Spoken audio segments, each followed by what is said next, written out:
Eine Brücke führt von einem Ufer zum anderen, aber vom Atomstrom zur Nachhaltigkeit und zu regenerativen Energiequellen, da ist keine Brücke. Das eine muss aufhören, sodass das andere beginnen kann.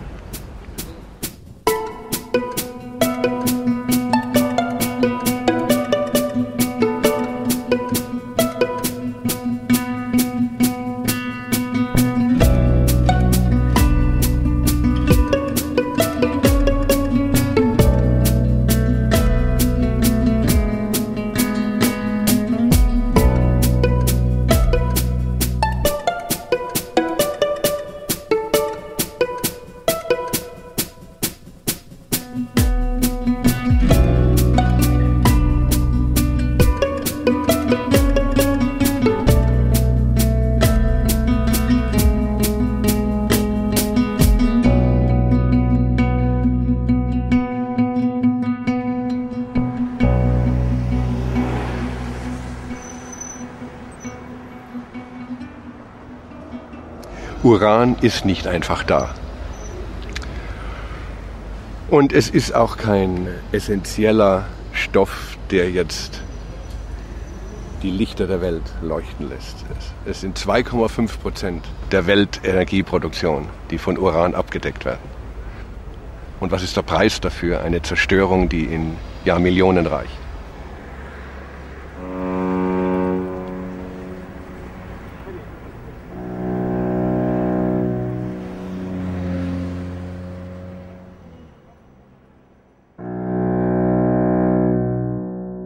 The first time I heard about that, we even had abandoned uranium mines in our region, was 7 years ago.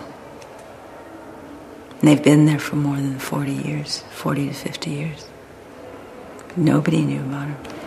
USA, Northern Great Plains, 4 operating uranium mines in our region, over 1,000 abandoned uranium mines and prospects. It just hit me. Boom. And ever since then I've been working on this project.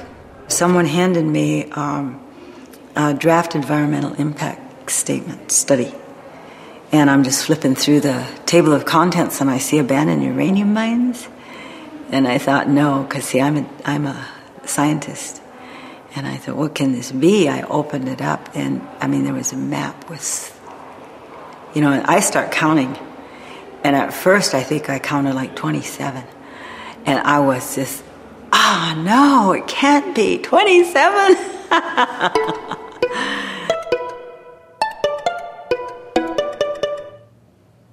Niger. Une mine et initier une carrière en ciel ouvert. 130 permis de recherche minière. Donc par rapport aux exploitations, toujours je disais que le Niger, ça fait 40 ans, 42 ans qu'on exploite l'uranium.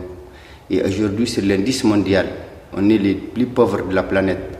Areva, c'est une compagnie française. Elle est de la France. C'est une grande compagnie française qui exploitait l'uranium chez nous. Il faut qu'ils sachent que les ampoules, quand ils l'éclairent, c'est contre les cent de personnes qu'on a tuées là-bas avant qu'ils aient l'électricité. C'est un peuple qu'on détruit pour leur électricité.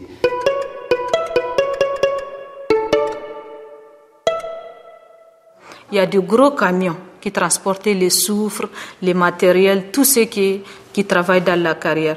Donc, il y a une grande poussière qui se dégage. Cette poussière qui s'est élevée, ça va tomber juste tous sur les pauvres populations qui sont là et la population d'Arlit. Donc, les légumes d'Arlit sont contaminés, on ne peut pas les manger. Mais les pauvres qui sont là, les populations qui sont les entours, ils mangent ça comme ça. Et après, on sait qu'ils tombent malades.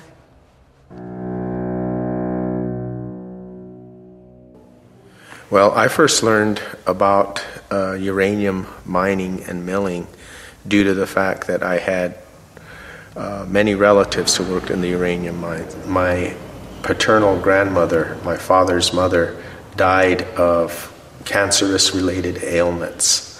And although she was not a miner, I attribute her death to living in a contaminated community, due to the fact that every day, a half a mile from where she lived, the railroad transported nuclear waste across our homeland. New Mexico, USA. There are thousands of abandoned uranium mines and mills. Currently, in the state of New Mexico, there are 3 sites that are being considered as exploratory measures for future mining.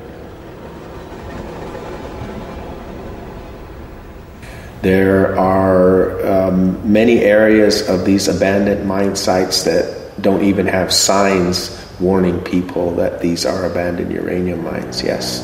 Millions of people come to South Dakota to see Mount Rushmore, you know, the Four Faces, which is on a mountain in the middle of the Black Hills. They don't want the tourists to know that 25 miles away is an abandoned uranium mine.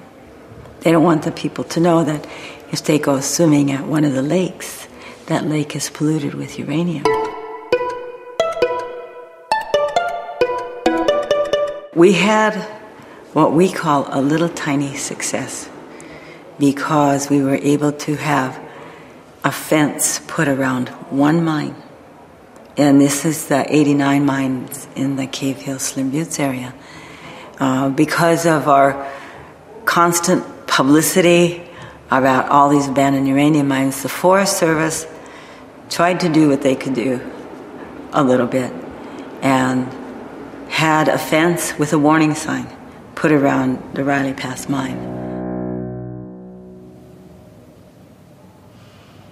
Both South Dakota, but particularly Wyoming, they don't even know how many there are for sure. The exposure levels of non-mining populations who are victims just based upon where they live is a perfect example of the term environmental racism that we see not only in the southwestern United States, but throughout the world where indigenous peoples have faced uranium mining and milling.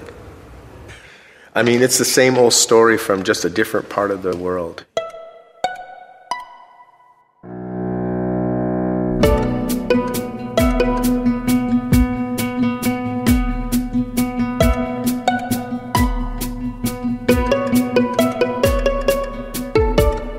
Namibia had 2 uranium mines, fully operational, and more than 40 exploration sites. Uranium has got a lot of health implications, including lung cancer, for instance, silicosis, and other health-related problems that are as a result of uranium mining.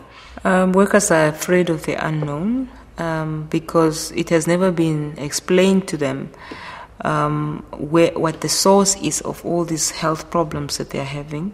Most of them only find out they are sick a number of years after having worked for the mine.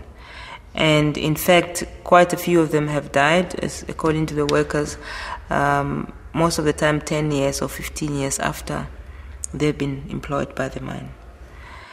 Other than the short-term jobs that comes out of uranium mines, I don't see any other benefits. The only benefit is probably a chance to work, but at the same time, you are risking your life.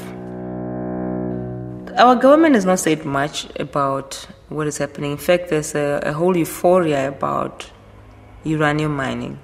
There is a belief that uranium will be the backbone of the Namibian economy. I'm talking about the shareholders who mostly own shares in these companies, and they're sitting in air-conditioned offices in the developed part of the world, whilst actually the people who are doing the actual work and making money for them end up dying very painful deaths.